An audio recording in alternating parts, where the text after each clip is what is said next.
You know, when this story broke, it felt so, well, dramatic. Yeah. Almost too perfect, like something straight out of a Netflix crime drama, Yeah, honestly. absolutely. Less like real life and more like a script someone wrote, you know? We are diving into that real life escape today. The Right. one that just completely captivated everyone back in 2022. Right. We're talking about Casey White, the inmate, and Vicky White, the correctional officer. That unbelievable 11-day run across multiple states. That's the one. May 2022. An escape and a manhunt that raised so many questions. So our mission here in this deep dive is basically to sift through all the source material we have, the investigator notes, news reports, official timelines, all of it, and try to piece together how they planned it, what actually happened during that manhunt, and, well, how it all ended so tragically in Indiana. And the core mystery of the thing everyone was asking and what the sources really grapple with is... Well, it's a classic question, isn't it? How does a respected officer, someone known for being meticulous, disciplined, 17 years on the job. Exactly. How does she throw all that away? Her career, her freedom, her life, ultimately, for an inmate.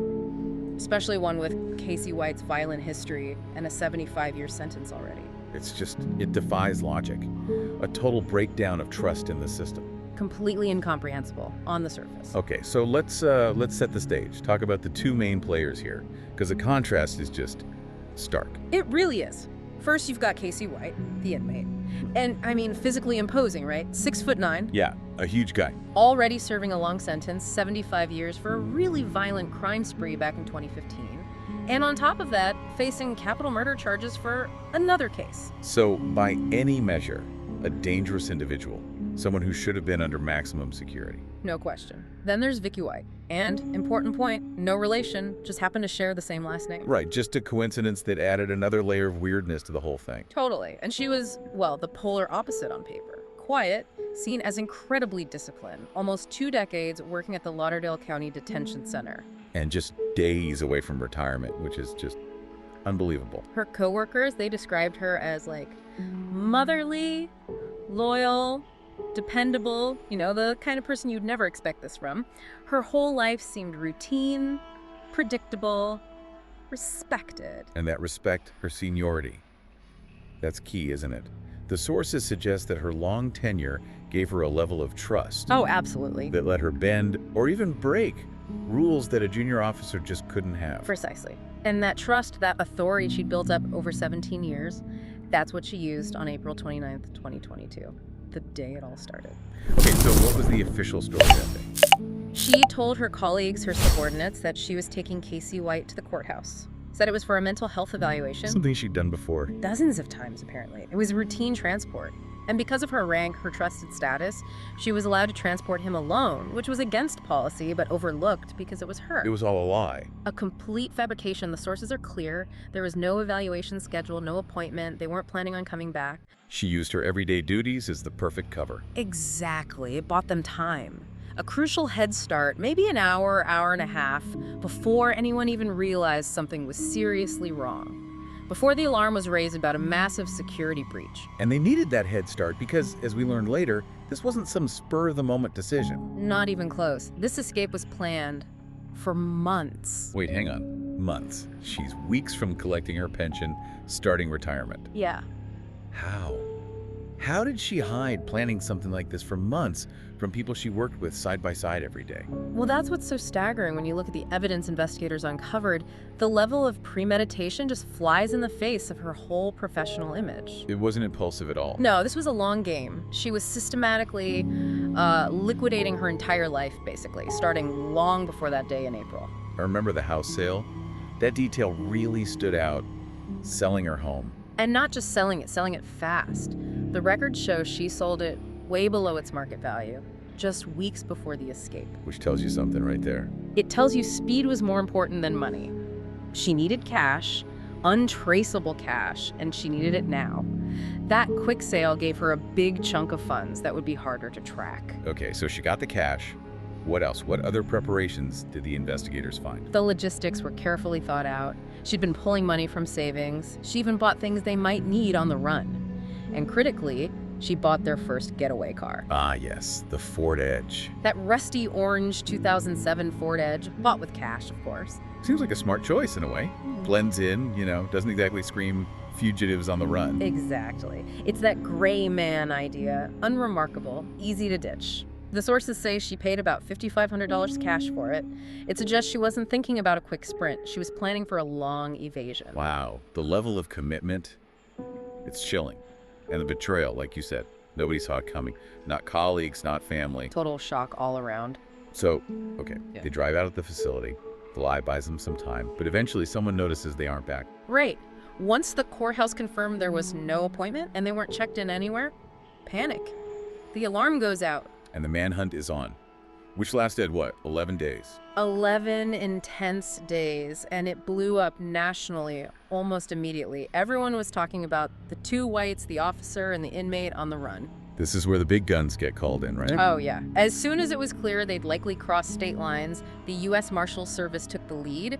That's their specialty, tracking fugitives across jurisdictions. They have the resources, the networks. They treat it like a puzzle, you said, looking for those breadcrumbs. Exactly. Every transaction, every car sighting, every potential digital footprint. They know fugitives have to surface somehow, somewhere. So how did Casey and Vicky manage to stay hidden for almost 2 weeks with the marshals breathing down their necks? Well, they used some classic tactics. Lots of movement. They ditched that Ford Edge pretty quickly up in Tennessee. And switched cars. Switched to something faster, but maybe more noticeable, a dark gray 2006 Cadillac. They kept crossing state lines, hopping between cheap motels, probably paying cash when they could, using fake names, burner phones likely, for minimal communication. And during this time, the official view of Vicky White shifts dramatically. Massively. She goes from missing, possibly endangered officer to armed and dangerous fugitive accomplice. That changes everything. Because she's actively helping a known violent felon escape. Right. The threat level assessment goes way up. The marshals were relentless, though. They started connecting dots, tracking the Cadillac, using license plate readers, pulling surveillance video from gas stations, motel check-ins. Following the money, too. ATM withdrawals. Yep, though they seemed to rely mostly on that cash stash Vicky had built up. But any electronic trail, the marshals were on it. It sounds like the net was closing in. How close did they actually get to maybe disappearing? It's hard to say for sure what their ultimate goal was. Maybe Mexico? Yeah. Canada? Just living off the grid somewhere. Investigators think they were definitely aiming for a long-term disappearance. But relying on cash, switching cars, it gets harder and harder to stay invisible. And then their luck just ran out.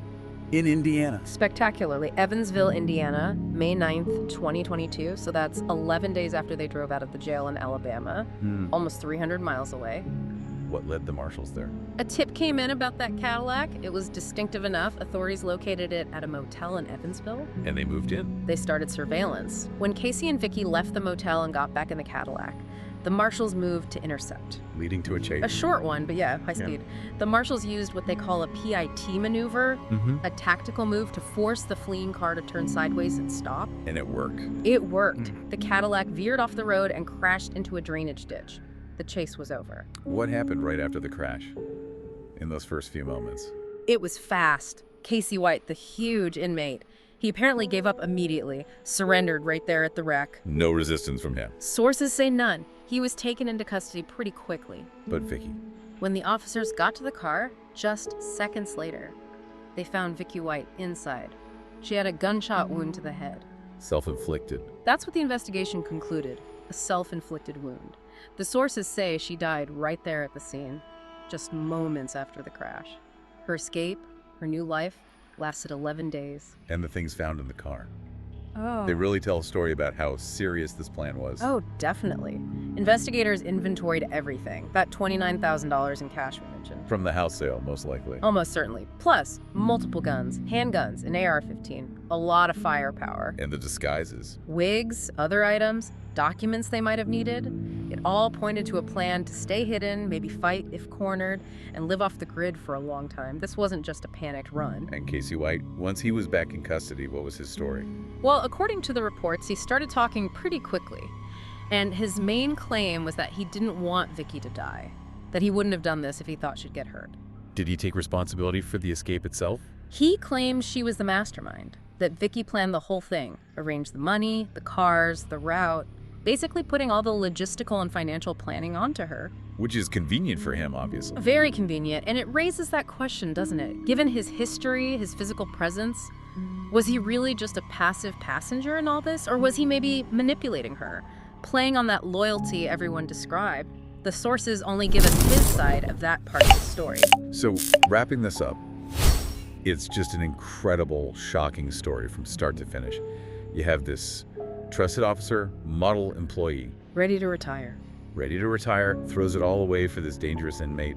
They plan meticulously for months, make their break, manage to evade capture for 11 days. Across multiple states, with federal agents hunting them. Only for it to end so violently, so finally, in a ditch in Indiana. Vicky dead. Casey back in custody, facing even more charges. Yeah, if you pull together everything from the sources, you get a pretty clear picture of the how it happened, the timeline, the when. But that central mystery, the why. What truly drove Vicky White? Exactly. What was really going on in her head? What was the dynamic between them during those 11 days on the run? We only have Casey White's version now. And, well, you have to take that with a huge grain of salt. The deep personal motivation remains murky, obscured. And yet, so much of the coverage, so many sources we looked at, they kept framing it almost reflexively as a love story gone terribly wrong. Right, that phrase came up a lot. And it makes you think, doesn't it? We're giving you the facts here, the timeline, the evidence. But think about this as you process it.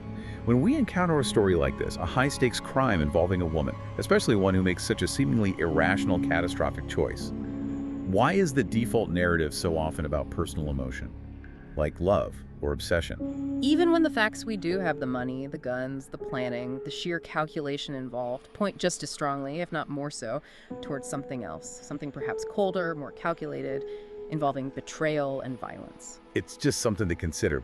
Why do we reach for that love story angle so quickly, even when the reality seems far more complex and maybe far darker? Something for you to mull over.